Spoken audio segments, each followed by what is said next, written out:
பூஜா யூனிட்டோட empty tour பாத்திரலாம். மேல ஸ்டெப்ஸ் இருக்கு, அதுக்கப்புறமா டோர் வருது. அந்த டோரை ஓபன் பண்ணா பூஜை படங்கள் எல்லாம் வைக்கக்கூடிய கேபினெட் வருது. இதுக்கு கீழே பூஜை பொருள் எல்லாம் ஆர்கனைஸ் பண்றதுக்கு ஒரு டிரா இருக்குது.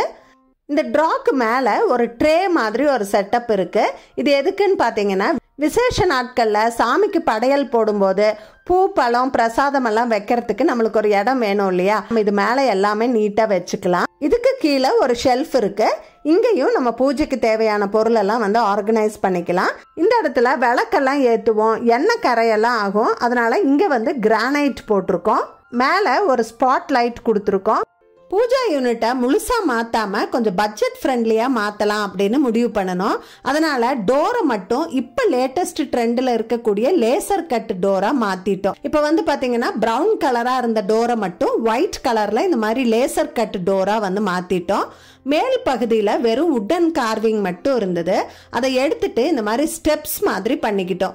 இப்போ பூஜா யூனிட் நல்ல உயரமா தெரியுது, பார்க்கறதுக்கும் நல்லா இருக்கு. இந்த சைட்ல இருக்கிற உட்டன் கார்விங் எல்லாம் ஏற்கனவே இருந்தது தான்.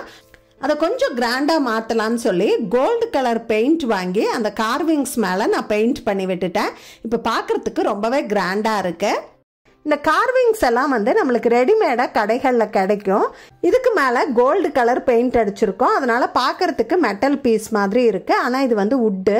இது உங்க வீட்டுல ஏற்கனவே இருக்கிற பூஜா கேபினெட் மேல கூட நீங்க ஃபிக்ஸ் பண்ணிக்கலாம். ப்ராடக்டோட லிங்க் வேணும்னா பேஜை ஃபாலோ பண்ணிட்டு லிங்க்னு கமெண்ட் பண்ணுங்க, உடனே உங்களுக்கு மெசேஜ் பண்ணுவேன்.